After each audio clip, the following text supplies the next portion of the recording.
بسم الله والصلاة والسلام عليك يا حبيب الله. مرحبا بكم غالياتي في مطبخ أم صهيب مع فيديو جديد مع وصفة جديدة. اليوم جبت لكم حاجة حلوة الله يحلي أيامكم. اليوم جبت لكم بسبوسة مشربة طالعة خفيفة غير بحبة تاع بيض فقط. جيبي المول الأسطوري اللي راهو عندك ويلا نديرو مع بعض هذه الوصفة غير بالكيلة فقط، كيلة صغيرة. أيضا هذه الوصفة راح تحتاجوها في شهر رمضان الكريم، ترافقوها مع لتاي في سهرات رمضان. تجي هذه البسبوسة ما تتفتتش وتجي ايضا مشربه للقلب وتجي خفيفه وكانه ريشه، وتجي كانكم راكم تاكلوا في قلب اللوز ماشي مسكوته يا البنات. يعني مهما واش شكرت هذا الوصفه مانيش حنوفي لها حقها حتى تجربوها وتقرروا بنفوسكم. لاحظوا اخواتي كي نقسمها تقسم كل مرصو وحده، يعني ماهيش راح تتفتت معاكم ابدا بواحد المكون السري اللي يعطي لها هذا اللمعان الرائع. بسم الله، نبداو على بركة الله بالشربات او بالسيرو. هو الاول عندي لهنا كاس تاع سكر، راح نزيد له لهنا زوز كيسان تاع ما كيما تشوفوا. راح نزيد ايضا ترونش تاع ليمون. نحرك اولا بالملعقه حتى يذوب لي شويه السكر، كل شيء بارد في بارد. بعد ذلك نحطه على النار، نحسب له 10 دقائق ونطفي عليه. لما تمر 10 دقائق انا راح نزيد له لهنا رشه تاع ماء الزهر. يعني انا عندي لهنا ماء الزهر بودره، ولا كان عندكم ماء الزهر تاع القرع ديروا زوز مغارف كبار تاع الاكل، واذا عندكم لاروم تاع ماء الزهر ديروا ملعقه صغيره. هذا الماء الزهر الاضافه هذه راح تعطي له واحد الذوق كانكم تاكلوا في قلب اللوز. لهنا جبت ريسيبيون حبيباتي، حطيت حبه تاع بيض كيما تشوفوا. راح نزيد لها ربع كاس تاع سكر. راح نعطيكم مقادير مضبوطه، انا درت غير ربع كاس فقط باش ما تجيش البسبوسه هذه حلوه بزاف، لانه راح نشربوها بالسيرو حلو. انا زدت لهنا لاباطاغون بذوق الليمون. اذا بغيتوها بذوق الليمون تقدروا ديروا مبشور الليمون، تقدروا ايضا ديروا عصير الليمون. انا درت لهنا لاباطاغون بذوق الليمون، عطى لي واحد الذوق رائع، مزيج ما بين الذوق تاع ماء الزهر والليمون، جا روعه روعه. تقدروا ايضا تنسموه بمبشور البرتقال اذا كان متوفر عندكم. لهنا نخلط مليح حبيباتي كيما شفتوا السكر مع هذاك البيض. بعد ذلك راح نزيد لهنا يعني ناقص من ربع تاع الزيت. يعني الكأس هذا ربع تاع زيت ناقص منه شويه، لانه هذا الزيت اللي تخليه يتفتت اذا كثرتوا منه، سواء في المسكوته سواء في البسبوسه. يعني هذا هو السر اللي ما يخليش المسكوتشو تاعكم او البسبوسه تاعكم تتفتت. زدت لهنا ايضا نصف كاس تاع حليب دافئ. يعني ما دامنا احنا في فصل الشتاء وبارد الجو، نديروا الحليب دافئ باش يذوب هذاك السكر مليح مليح. مع التخليط المستمر كما تشوفوا راح نزيد لهنا ملعقه هرميه تاع الفارينه. يعني هذه الفارينه ايضا هي السر باش ما تخليش هذيك البسبوسه تاعكم تتفتت. تقدروا تزيدوا ملعقه تاع كاوكاو، تقدروا ايضا تزيدوا ملعقه تاع نواه كوكو لعشاق نواه كوكو، لكم الاختيار. يعني الاضافات نتوما اللي تتحكموا فيهم. نخلط مليح حتى تندمج هذيك الفارينه مع الخليط بهذا الشكل كما تشوفوا. بعد ذلك راح نزيد السميد.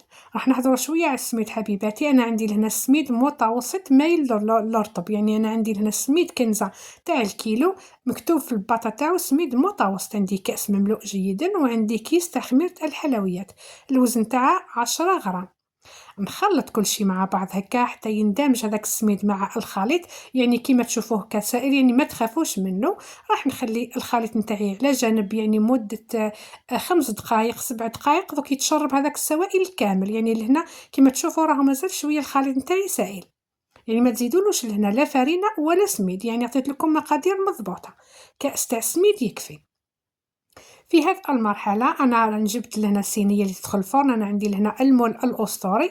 لاحظوا لهنا حبيباتي وبدا يثقل هذاك الخليط.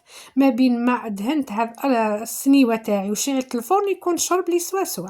أنا دهنت لهنا الصينية تاعي بشوية تاع زبدة، وتقدروا يعني ديروا الزيت وترشوا الفرينة، لكم الاختيار. أنا اكتفيت بالزبدة فقط باش تجيني محمرة من الأسفل، تجيني اللون تاعها أحمر روعة روعة.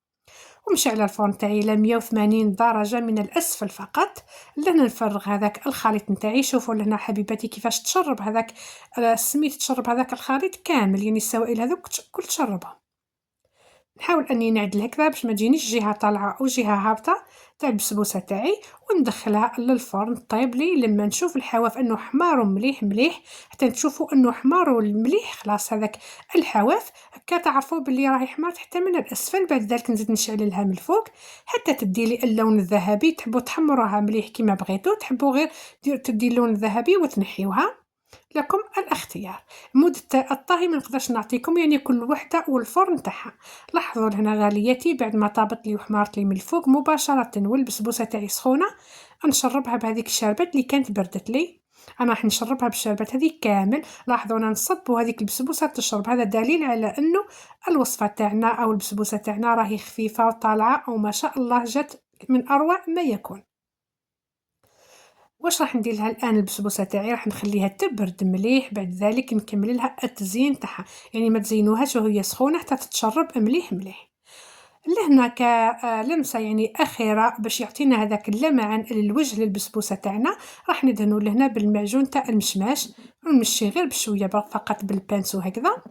وايضا راح نزينو بنواه كوكو، كما تعرفوا انه نواه كوكو يتماشى بزاف مع البسبوسه. راح ندير هكا يعني خطوط فقط، يعني تزيين بسيط. تقدروا تزينوا بالكاوكاو، تقدروا تزينوها بكاوكاو او لوز ايفيلي كيما حبيتوا. انا اللي هنا درت نواه كوكو، انا نحب بزاف نواه كوكو مع البسبوسه. ندير هكا خطوط مائله فقط. بعد ذلك راح ندير كميه تاع الكرز المعلب او لي سوريز المجفف اللي يتباعوا يعني في لي بواط. راح نزين بهم كتزيين بسيط فقط، وكما قلت لكم التزيين يبقى اختياري، كما بغيتوا تزينوا البسبوسه تاعكم تزينوا. هذا هو الشكل النهائي حبيبتي الكريمات تاع البسبوسه تاعي بعد ما بردت وتشربت لي. الان راح نشوفوها في شكلها النهائي، جات من اروع ما يكون. لاحظوا حبيباتي، جات طالعه وجات محمره وجات ايضا تلمع ما شاء الله، مع السر هذيك اللمعه الرائعه جدا كما تشوفوا، وجات من اروع ما يكون. راح نقصها لهنا ايضا امامكم وتشوفوا كيف جات يعني خفيفه ومشربه، وايضا ما جاتش تتفتت نهائيا. انا راح نقسمها معاكم كما شفتوا. المرسل الاولى ودائما هو قسمة ولادي، يعني انا ما زلت حتى ما بديتش نقص باش نكمل معاكم التصوير، وما بغاو ياكلوا، يعني حطيت هذاك المرسل الاول وعطيت لهم ياكلوه.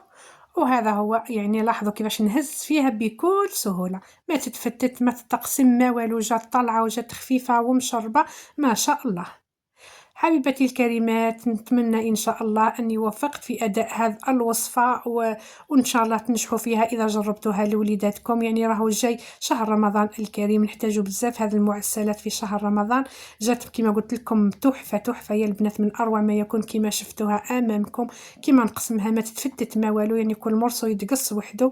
نقول لكم الحمد لله حمدا كثيرا مباركا فيها. نتمنى إن شاء الله الفيديو تاعي يدي حقه في المشاهدة. جامل الفيديو بارطاج مع أحبابكم وأصدقائكم، ونتلاقاو إن شاء الله في فرصة قادمة مع وصفة جديدة مع فيديو جديد. نقول لكم بقاو على خير، في أمان الله تعالى، مع السلامة.